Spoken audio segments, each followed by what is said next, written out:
विधानसभेची विधान परिषदेची निवडणूक आता लागलेली आहे आणि त्या अनुषंगाने चर्चा होणं साहजिक आहे. माझा आज जो विमान प्रवास झाला, सोलापूरला एकच विमान आहे मुंबईवर यायला, तेव्हा विमानात आम्ही दोघं आलो. त्याची वेगळी चर्चा होण्याची आवश्यकता नाही.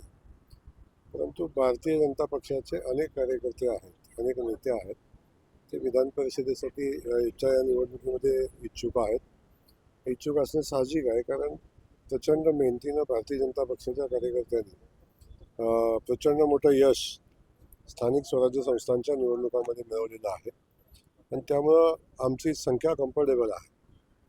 आणि संख्या कम्फर्टेबल असल्यामुळं आमच्या सगळ्या कार्यकर्त्यांना वाटतं की आमदार होण्याची संधी आहे. त्यामुळं कार्यकर्ता म्हणून त्यांच्या भावना योग्य आहेत.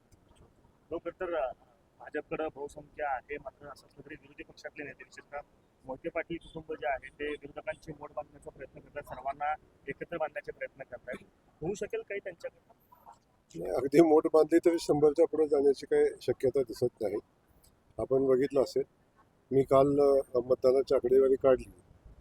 जिल्ह्यातल्या काँग्रेसच्या मताची संख्या 5 आहे आणि MIMची 9 आहे.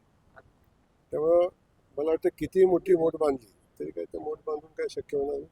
म्हणजे माझ्या जिल्ह्यातल्या सगळ्याच नेत्यांना माझी विनंती आहे. आता निवडणुका झालेल्या आहेत, वस्तुस्थिती आपल्या सगळ्यांना माहिती आहे. आपण सगळेजण एकत्र येऊन जिल्ह्यामध्ये एक नवा आदर्श घालून देऊ आणि विधान परिषदेची निवडणूक बिनविरोध करण्याचा प्रयत्न आम्ही करू. त्यासाठी मी वेळ पडली तर सगळ्यांशी चर्चाही करेन, कारण निवडणूक ही आता औपचारिकता आहे आणि अशा परिस्थितीमध्ये मला वाटतं सोलापूर जिल्ह्याने एक नवीन इतिहास करावा आणि विधान परिषदेची निवडणूक बिनविरोध करावी अशी माझी भावना आहे. माझ्यासह अनेक लोकांच्या भावना आहेत.